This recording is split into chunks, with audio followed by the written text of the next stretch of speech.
जिल्हा नांदेड येथील ग्रामपंचायतीने पूरग्रस्त शेतकऱ्यांना हेक्टरी 50,000 रुपये व 100% पीक विमा देण्यात यावा या मागणीचे निवेदन जिल्हा अधिकारी नांदेड यांना दिले आहे। यावेळी ग्रामपंचायतीचे सरपंच व गावकऱ्यातील शेतकरी उपस्थित होते। आज आलेगाव तालुका जिल्हा नांदेड या ठिकाणी आपण आसना परिक्षेत्राचा पूर्ण पट्टा जर पाहिला तर त्याच्यामध्ये 100% नुकसान शासनाने 100% नुकसान पावसामुळे झालेलं आहे। त्याचबरोबर आपण पूर्ण गोदावरी नदीचा पूर्ण टप्पा पाहिला, याच्यामध्ये सुद्धा 100% नुकसान झालेलं आहे। मग ह्या सगळ्या गोष्टी होत असताना शासन याकडे दुर्लक्ष का करते? शासनानं पहिली गोष्ट 100% आपल्याला जी नासाडी मिळायची शेतकऱ्यांना त्याच्यामध्ये 3,000 रुपये शासनाने कमी केले, 10,500 रुपयावर भाव आणून ठेवला, त्याच्यामध्ये 70% 65% पूर्ण नुकसान दाखवले। आपण आज जर पाहिलं NDRFच्या नियमानुसार पावसाची मर्यादा जर पाहिली तर आपण त्याच्या वर गेलेली आहे। मग 100% पीक विमा लागू झाला पाहिजे, 100% तुम्हाला नुकसान भरपाई मिळाली पाहिजे, शेतकऱ्यांना खरडणी मिळाली पाहिजे, शेतीपूरक सर्व साधनांची नेस्तनाबूत झालेली आहेत त्याची सुद्धा मोबदला मिळाला पाहिजे। ह्या सगळ्या गोष्टी का होत नाहीत? आता दृष्टिकोन जर आपण पाहिला तर शेतकऱ्यांचा पीक विमा हा 100% शेतकऱ्यांना मिळाला पाहिजे। त्याच्यामध्ये जोखीम स्तर पूर्ण नष्ट केलेला आहे।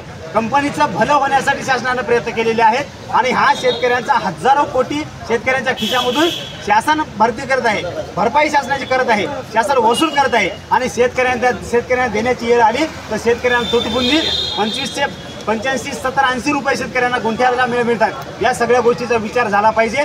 शेतकऱ्यांना 100% पीक विमा लागू झाला पाहिजे, शेतकऱ्यांना 100% ओला दुष्काळ जाहीर झाला पाहिजे आणि हीच सर्वात महत्त्वाची वेळ आहे। शेतकऱ्यांना कर्जमाफी मिळाली पाहिजे। या सगळ्या गोष्टीचा विचार करावा, अन्यथा आम्ही शासनाला पुन्हा एक विनंती केलेली आहे की शेतकऱ्यांना ह्या सगळ्या गोष्टी न्यायाच्या दृष्टिकोनातून शेतकरी आतापर्यंत लढतोय, सन्मानाने लढतोय, घटनेच्या अधीन राहून सर्व आपले हक्क अधिकार मागतोय। त्याच्यामध्ये शासनाला देणं होत नसेल तर शासनाला आम्ही पुन्हा एक विनंती केलेली आहे। आदरणीय मुख्यमंत्री साहेबांना निवेदन दिलेलं आहे।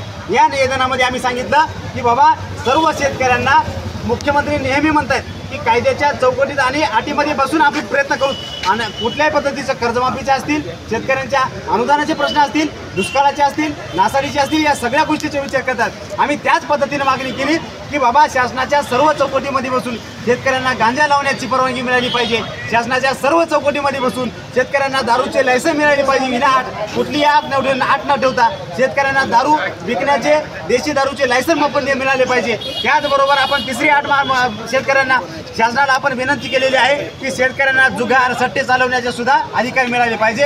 एवढंच नव्हे तर शेतकऱ्यांना पूर्ण अवैध धंदे करण्याचे अधिकार मिळाले पाहिजे।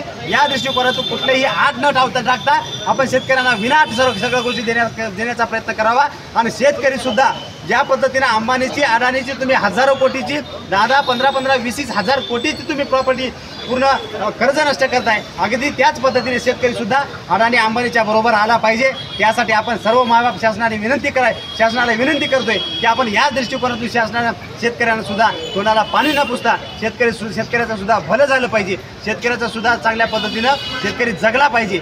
दिवाळीचा सण आलेला आहे, दसऱ्याचा सण आलेला आहे, या सगळ्या गोष्टीचा विचार करावा आणि आम्हाला न्याय मिळवून द्यावा, आम्हाला भरीव अशी मदत द्यावी, आम्हाला 100% पीक विमा द्यावा एवढीच माफक अपेक्षा व्यक्त करतो। थांबतो। पीक विमा शेतकऱ्यांना 100% पीक विमा शेतकऱ्यांना 100% नुकसान भरपाई शेतकऱ्यांना कर्जमाफी शेतकऱ्यांना कर्जमाफी शेतकऱ्यांना कर्जमाफी शेतकऱ्यांना 100% पीक विमा शेतकऱ्यांना 100% पीक विमा। नांदेडवरून दिगंबर तेलंगे यांची रिपोर्ट, महान्यूज 7 नागपूर।